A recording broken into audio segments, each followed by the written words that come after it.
Welcome to the video, guys. We have got it all going on in this one. We're going to start off with how passwords are stored, password hashing, then we'll look at sorting, then we'll look at some tools we can use for password cracking, like John the Ripper and Hashcat. We're also going to look at how we can create a targeted word list for a specific user, and we'll be looking at how we can crack password protected documents as well.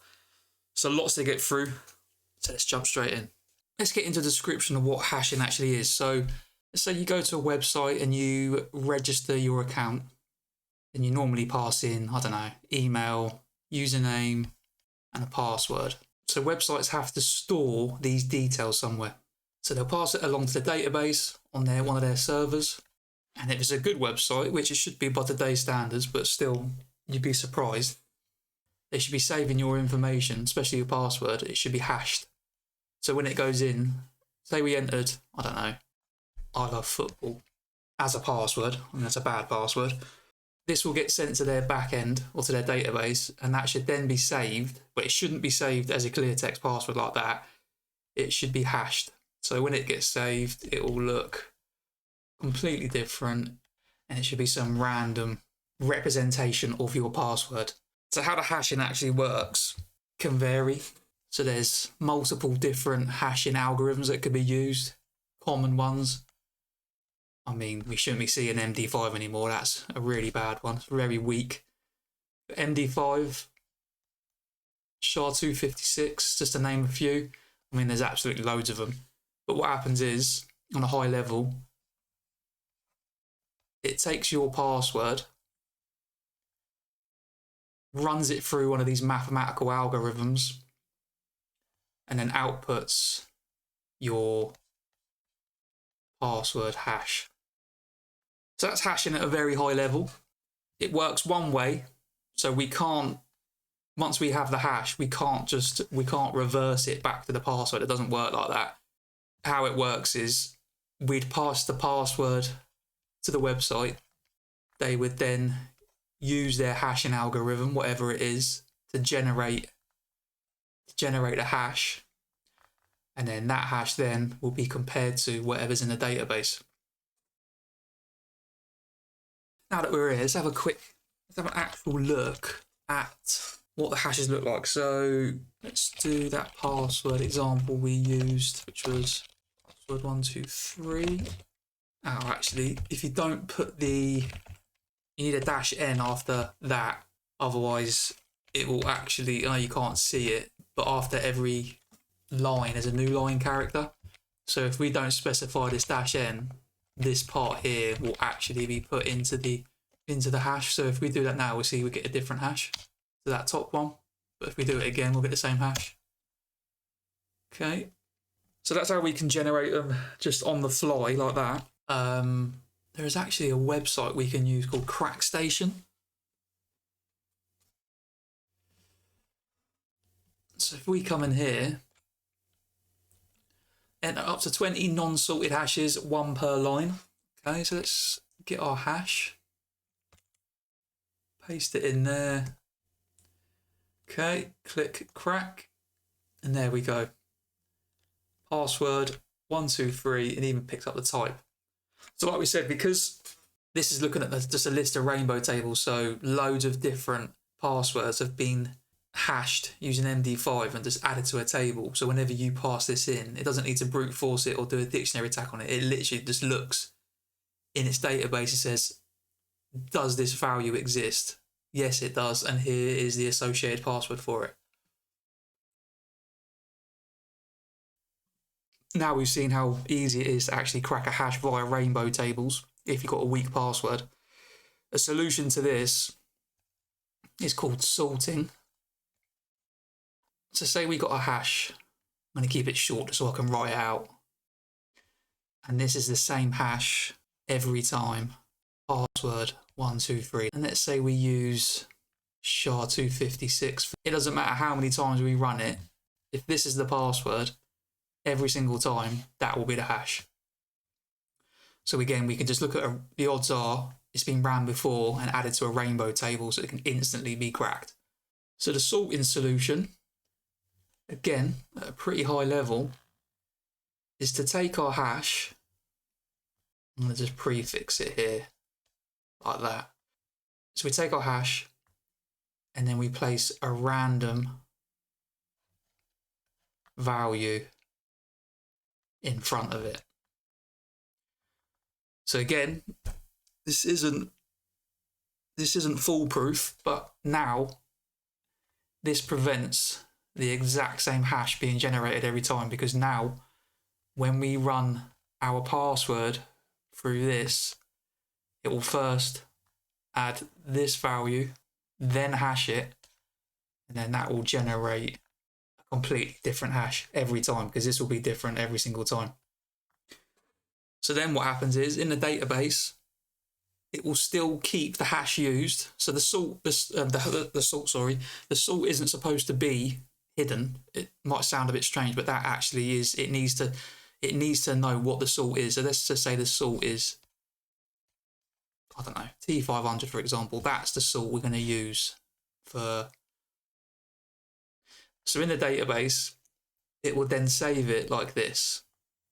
So we've got the hash that was generated, and we know the salt hash. So now what happens is the user enters their password in the login form. This goes to the back end. It then goes through the table, looks for the specific username that the password's for, extracts the salt. So it takes this and then it repeats the process of when it actually hashes it. So we take our T500 salt, do that. Again, we run it through our SHA-256 hashing algorithm, and then that will then produce that hash. So that's how salting works. So it's basically putting a random value in front of the password and then using the combination of those two to create a potentially or a more unique hash than just using the password 123 alone, as that will be in a rainbow table. So we can actually use tools built into Kali for this as well. So there's a couple of tools we can use. There's Hashcat and John the Ripper.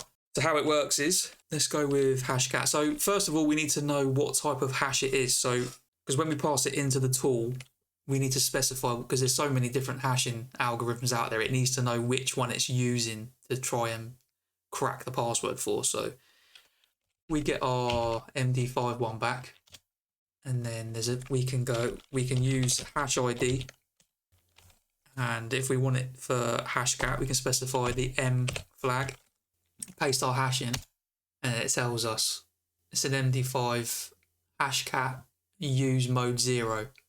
So if we did that without the M, it tells you what it thinks it is. So that's a list of things it thinks it is. So we know it's an MD5, and because we specified the M flag, that told us what module to use for Hashcat. So if we close that down, so it's Hashcat, M for the module, which was 0, our hash, which is that, and then we specify a word list. Let's just go with the usual. We'll just go with the built-in to Kali rocku.txt, and just to demonstrate how many passwords there are in here. 14,442,069. So quite a few. So this is the difference between looking at so we're not actually looking at a rainbow table this time. So what's going to happen is Hashcat is going to, so for each word in the list, it will create an MD5 hash for it, and it will then compare it against the one we've passed in. And depending on your hardware, if you've got a good graphics card or whatever, this could be pretty quick. And then after some time, you can see there's the hash that it ran, and there's the password. So let's now look at John the Ripper. So if we get our hash back, and if we do hash ID again, and this time specify J for John, and paste it in. So the format for the MD5 for John the Ripper is raw MD5. Now John, I think, can detect it automatically. So let's just try without specifying it. So we do John. Syntax is a little bit different, but not massively. Word list, user, share, word list, text, and then paste in our hash file.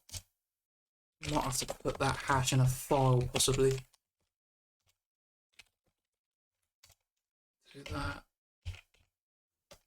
And then instead of the string on the command line, we'll just pass the file in.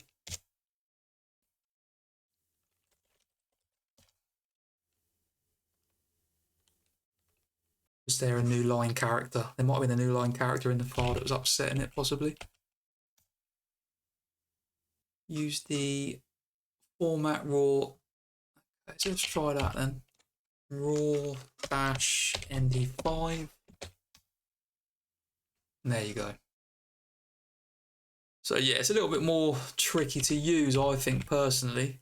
I think for some reason, if you run it again, it just does this. If you want to show it again, you have to pass your list in, your format, and then show, and then it brings up the password. So me personally, I prefer Hashcat. It just seems a little bit easier than that, but that's personal preference. So that's all good fun. That's how we can crack them with the different tools with Hashcat and John the Ripper. But let's just talk about a more practical example. So a lot of videos just end it there and say, yeah, just use that tool, use this tool, and then bosh, there you go, job done. But let's get a bit more creative. So let's just imagine we're on a real engagement. So we've got a user's hash of some description, but it's not coming up in any of the word lists that we've got. So although rocku.txt has got, was it 14 million passwords in it? The odds are it could be missing the one we need. So let's just say, for example, through some means, through some enumeration, we've got a few details on a specific user called Brian. So we have his name, we have his pet's name, we have his daughter's name, his company's name, because obviously we're doing a pen test for the company, so that we got that, and his wife's name, Lucy. So we've got some information on this person.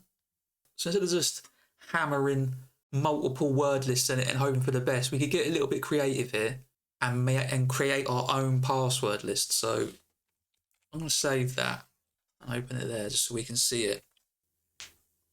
So we'll come back to that in a minute. So we've got that information. There's a couple of things we can try. For some reason, people love to use seasons as passwords. So winter, spring, summer, and autumn. And what you'll normally find is you'll get winter 2025 or spring 2025. You get the example, you get the point. So what we can do, instead of going through our list, we can do a quick little one-liner and say,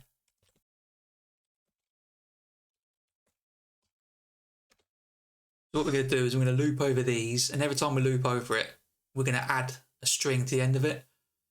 I know in this example there's only 4 words in this list, so you could just do it manually. It wouldn't take that long, but if this file, say, had 1,000 words in it, you wouldn't want to be doing it manually, so this would definitely be the way to do it. So we're going to say loop over each word in this list, and then echo the word initially, so we get just the bare word, and then we will echo. Let's add 2024 to 1,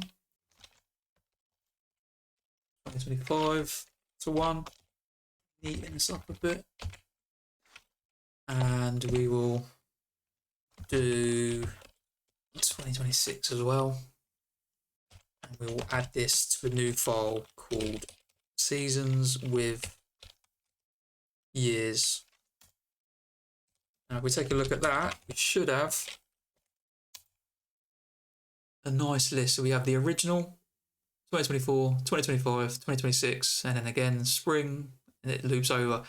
So we could have done that, like I say, manually, but if that file was massive, that is definitely the way you want to do it. So that's one way of generating a custom list.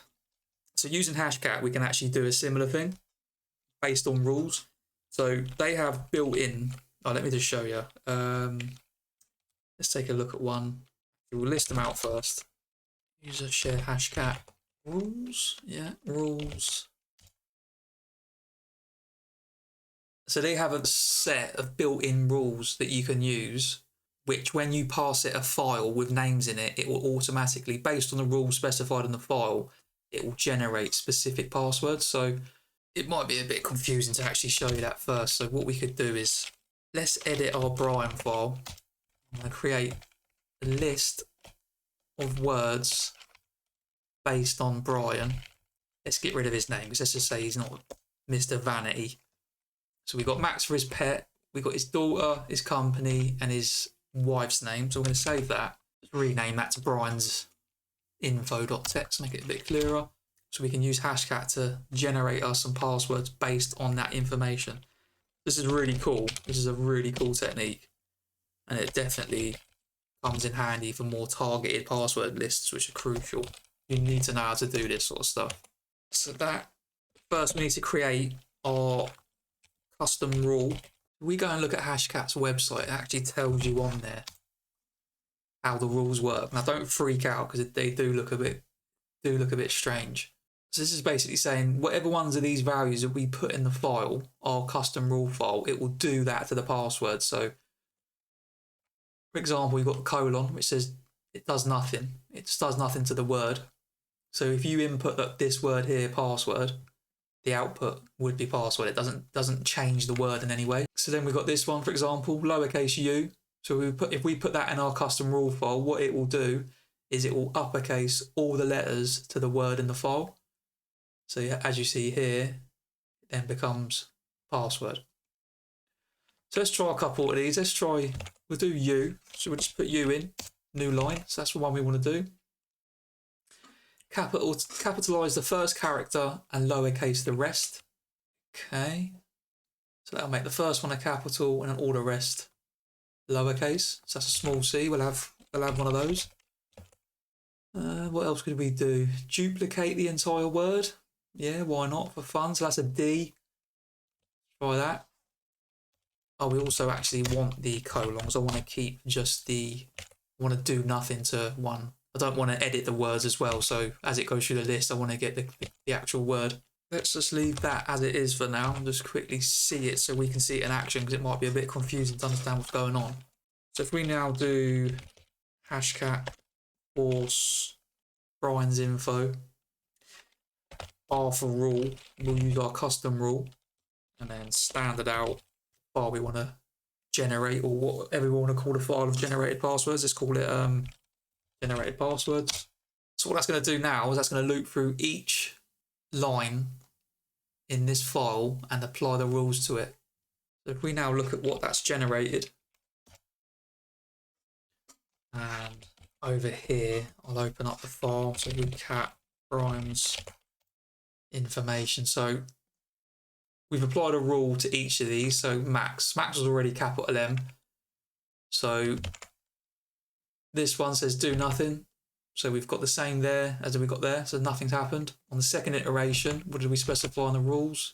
Let's look at our rules, which was U, and U was uppercase all the letters. So on the second iteration, it uppercased all the letters. C, which was capitalised the first letter and lowercase the rest. So we've already got that, so it didn't actually make anything different. Then we specified D, which in this list was duplicate, so duplicate the entire word, max, and then so that was our 4 rules. So then it moved on to the next word, so then it moved on to Abby. So you can get really, I mean, look at this, you've got loads of stuff in here you can play with. I'll definitely encourage you to have a look at that. If you just Google Hashcat rule-based attack, it will come up. But that's using our own list. We can also use their built-in one. So if we look at theirs again, best 66 rule. So let's have a I mean, if we look at it as well, we actually look at the rules inside of it. I mean, yeah, it's going to look really confusing what's going on, but that's putting a 0 and a 0 in the front, a 0 and a 1 in the front, a 0 and a 2 in the front. I mean, yeah, all sorts of crazy stuff going on, but let's just actually run it and see what the kind of list it generates for us. So if we go same again, but this time specify their rules. So user share hashcat rules. Let's do that one, and then change that to generate passwords 2. Now we look at this one, we get a right old mixture. Let's just go to the top. So in our example, the custom rule we had 4, I think, for max, and now we've got, I don't know, maybe 50, something like that. So it's reversed it, added a number onto the end of it. Man, dog, max, the max, dax. And don't forget, this is based on our little word list of just 4. Our word list of just 4 things. I mean, we can get creative in there and say, right, we know his daughter Lucy, for example, was born in 2000, so let's try that. Let's keep his name as it is. So we could have Max 2000. We could have Abby Lucy. We could have Lucy Max. Could put some dates on the end of this one. Maybe he was born in 1950. You know, maybe we also found out that he supports, I don't know, Chelsea FC, a football team in England. Chelsea 2000. It's got his daughter's birthday in there as well.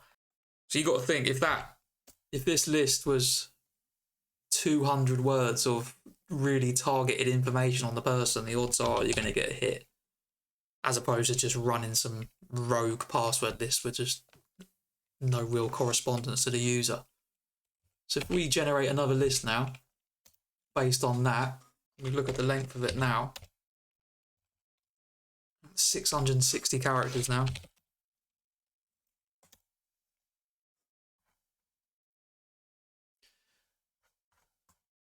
I mean, yeah, look at the ones for his football team. We've got Chelsea backwards, capital Chelsea with values with numbers after it. You get the idea. It's definitely a better way than just hammering it with just some random password list.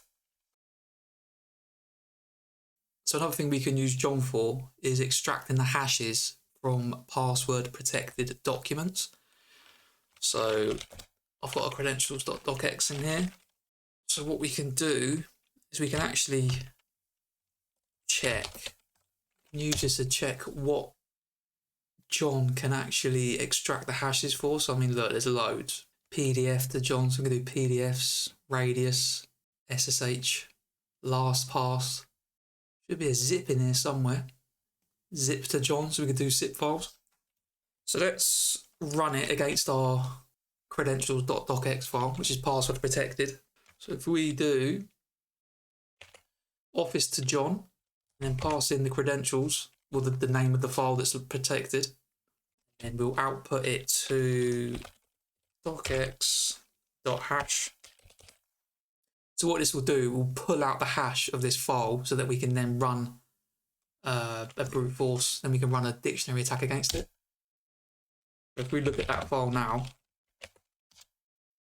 scary looking thing, but it doesn't matter because it's been outputted in a format that John can handle it. So all we've got to do now is specify John, our word list. Let's use user share, just use our RockU word list. And then we pass in the name of the hash file, which we've just generated. Press enter.